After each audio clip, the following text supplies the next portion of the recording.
Hi. Today's topic is about success and the importance of diversity. And I'm not going to speak about diversity in the classic sense. I'm going to talk about how, as you become more successful and effective in your management and the ability to create a culture, important it is for you to use diversity, to embrace it as a check on the built-in support structure that might reverse your natural feedback loop. In essence, to create a set of confirmation biases that affirm your own preconceived notions. So as you do become more successful, you'll learn more tools to achieve your goals. And the problem with that, as you do that, people get to see that these things are working, your resistance starts to fade, if there is anything like that, and there's a previous post I have about that you'll end up having a support structure that in some senses, in many senses, has a very large risk of creating a feedback loop that does nothing but confirm your own ideas. That's just peachy. In some instances, and some people will have it that way, they'll be the dictator and they'll get what they want exactly how they want it.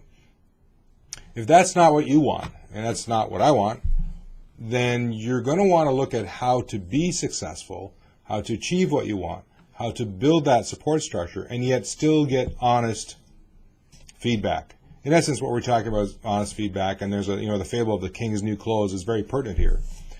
You don't want to be that king that goes around saying, look at my new clothes, and have people say, yes, boss, that's just fantastic.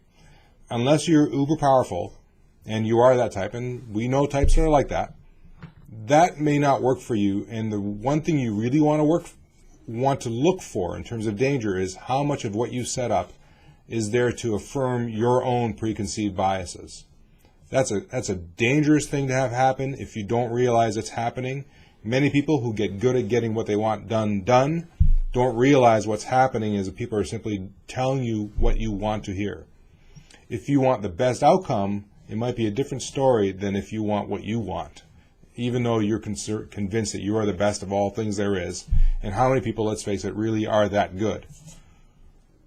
If you're looking to embrace a future that's good for your organization, you're going to want to start looking at how much of what you set up is there to affirm your own notions, your preconceived way of doing things, versus what you think in a diverse sense of the word, what it is to have the best for the organization. And that is a collective, some parts of your people who work for you, the people who you serve, what are they thinking? What's their opinions? Is that important to you? Is it important for the organization? Usually it is. And that's when you're going to want to start looking at having people who don't necessarily think the way you think be part of your decision-making process. So that's the topic today. Thanks for listening. I've got more on this topic on my blog at michaeldewisha.com, The Importance of Diversity in the Workplace.